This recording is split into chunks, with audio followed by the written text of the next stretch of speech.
Welcome, everybody, to this week's podcast episode for the Financial Freedom for Physicians podcast. I'm your host, Dr. Christopher Liu. And as you know, I talk about 4 different types of freedom: time, financial, location, health freedom.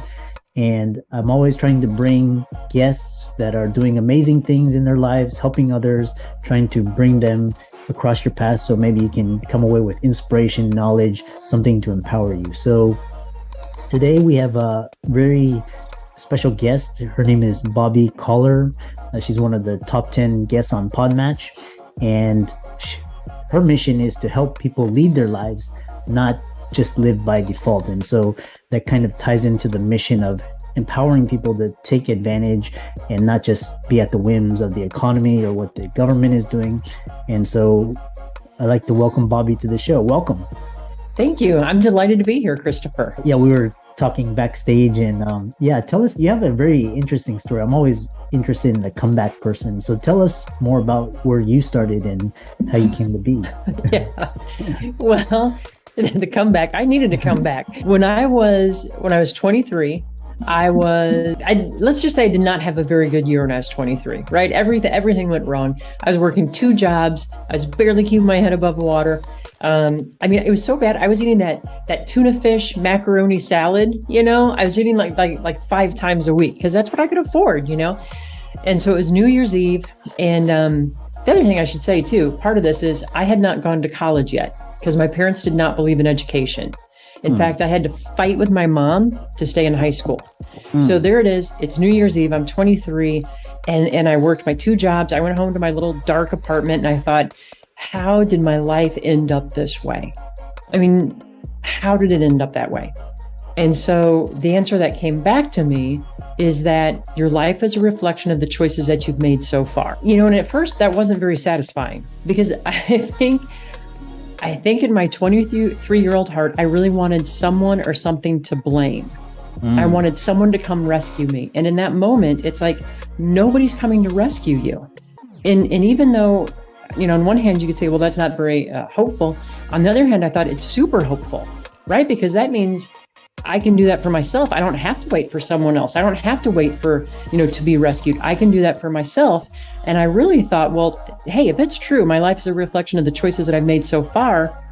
If I learn how to make better choices, I can get a better result. And that's what kind of started me on this path. I started studying self-leadership. I started studying communication. I started studying what we now know of as emotional intelligence. We didn't call it that back then, but that's what it was. And, eventually it led me to make some big changes. I put myself through college. I went on to get my master's degree. I paid for it all myself.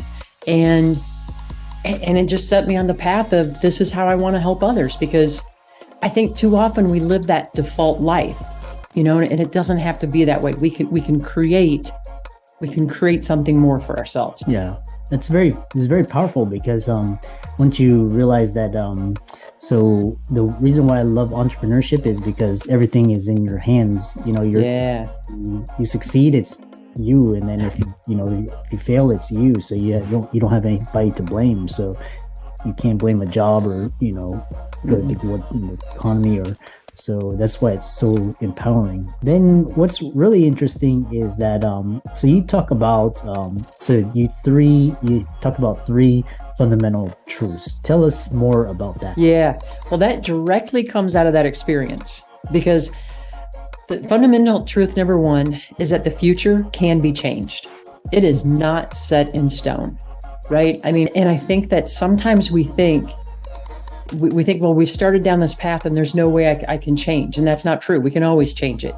Fundamental number 2 is that you can change your future, and perhaps only you can change your future, which goes back to that whole thing about we don't have to wait to be rescued. And then fundamental truth number 3 is that you don't have to wait. You can learn what you need to learn along the way. And I included that one because in coaching so many people, what I've seen is people think, I have to have all the answers. I have to know every detail before I can get started. And that's simply not true. In fact, you can't know everything until you do get started. Think about, you mentioned being an entrepreneur. How much do you learn every day being an entrepreneur? It's tons. Yeah, so that doesn't have to be a stumbling block. So that's my 3 fundamental truths. And then we talk. So what's that? That's really, that's very empowering. And then you talk about, I guess, mental resiliency and fitness, which is really interesting because, usually fitness and conditioning is like a physical thing, but you talk about it in terms of mental and emotional. Tell us more about that. Yeah. So you're right. I love the analogy to physical fitness, right? Because we all know if I'm going to go run a marathon, I'm probably going to have to do training first. I'm not just going to sit on the couch and then one day say, I'm going to go run a marathon. Well, we could, but probably it's not going to end very well, right? But with mental fitness, and mental fitness is different than mental health, right? So mental fitness is, researchers define it this way. It is our capacity to respond to life's challenges and opportunities with a positive mindset rather than a negative, neutral, or stressed mindset. And that's really important because when we respond with a positive mindset, that's when we have the best access to our brain's resources. Things like resiliency, creativity, we see more options, we can take clear-headed action with confidence. Mm-hmm. And that's why it's so important that we build mental fitness. And it's something that can be built. It's just a lot of us have never heard of it. And to be, completely straightforward, it's based on the work of positive intelligence. So it's just a wonderful blending of a lot of different sciences. I think, I studied Tony Robbins, which is, he's been key on talking about using emotions to leverage performance. Mm-hmm. And really putting yourself in a positive state so that you can access more positive emotions to drive whatever you're trying to achieve. So right, there's been so much research in the last, I would say, 20 to 25 years. Like Barbara Fredrickson was one of the key researchers on positive emotions. And she said that when we put ourselves in positive emotions, on our brain, it has what she calls a broaden and build effect. And it opens up, creativity. I mean, they've done studies where people who are in a positive state, they outperform in sales. They outperform their peers. They outsell their peers by 40%. Oh, wow. And they've done things around studies around, people are better negotiators. So it's really, it's very, very powerful, that science. Sometimes clients, they talking about positive psychology, but then, sometimes, they're on a good streak but maybe they hit a hiccup and they get stuck. How do you, I know that's the problem, the stumbling block. How do you get unstuck and just move forward quickly? Yeah. Because that's something that we've all faced, and it can happen at any time on our journey. So to me, getting unstuck requires that we take some kind of action. And I don't even care how small the action is, right? It's just something to get us started. And because then from there, there's a little framework that I came up with, but I call it learn your way forward. So it's a AAA, and it starts with action. And so we take an action, and it doesn't matter how small. It could be talking to someone else about it, it could be researching, it could be whatever. But we take some kind of action. Then the second step is to assess. How did it go? What did I learn? And then the third step is to adapt. So if it went well, how can I continue this? If it maybe didn't go as well as we wanted, okay, we still learned something. So how can we adapt? Because that will get us forward. That will get us moving forward. Because I think so many times we get stuck. We hit a wall, and then it goes back to, I don't have the whole plan. I don't know how to get started. It's got to be bigger. And sometimes it can be just the simplest action that will move us forward. But I always say that action is the antidote for despair, because it gets us started. Yeah, I think what's really interesting is I think Paul Graham, and he was talking about, especially with startups, and you're dealing with the unknown, but then he was saying, action produces information. And yeah. So, and could be wrong information, but at least you take action, and then it snowballs. So that's right. I'm writing that down. I love that. And then what is the one trap that just keeps people stuck, that just they can't get out of it? They just hang-ups, what is that trap? Yeah. Well, one of the big ones is that, what we've talked about in terms of I have to have the whole plan. The other one that's probably just as big is, and it's related to mental fitness, And that is the stories we tell ourselves. If you want to call those, some people call them self-limiting beliefs. Sometimes we call them those patterns that we fall into. But think about how many times someone is about to take action, and then that voice of doubt shows up and says, yeah, but are you sure you can do it? Or what will other people think? Or what if you fail? Or there's 1,000 things that might say to us. So getting comfortable with, what those patterns are for us, because those keep us stuck. They keep us exactly where we are. Yeah, that's interesting. The stories and then having a plan. Then also what's interesting is when you talk about so getting unstuck, and a lot of people get hung up on failure because they think, okay, failure, I failed. And but tell us why failing is a great thing. Because I think it goes to the quote you said earlier, right? Failing almost always produces information.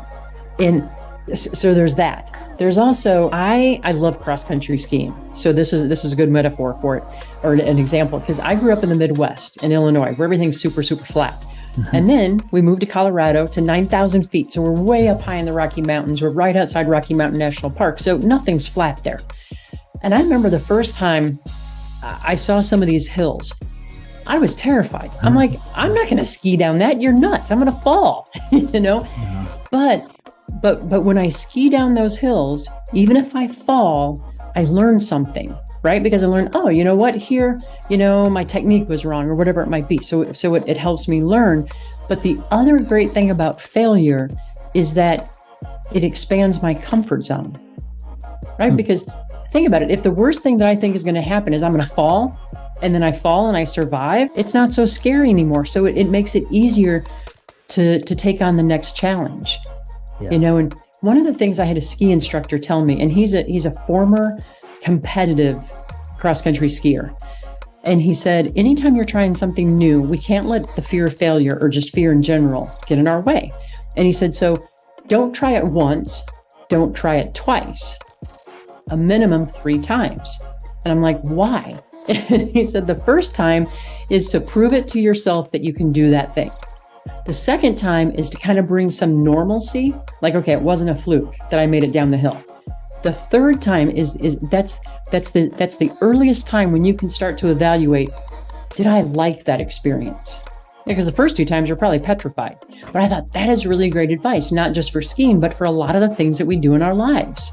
Don't just try it once. That's not a real try. Like, really give it a real try. Yeah.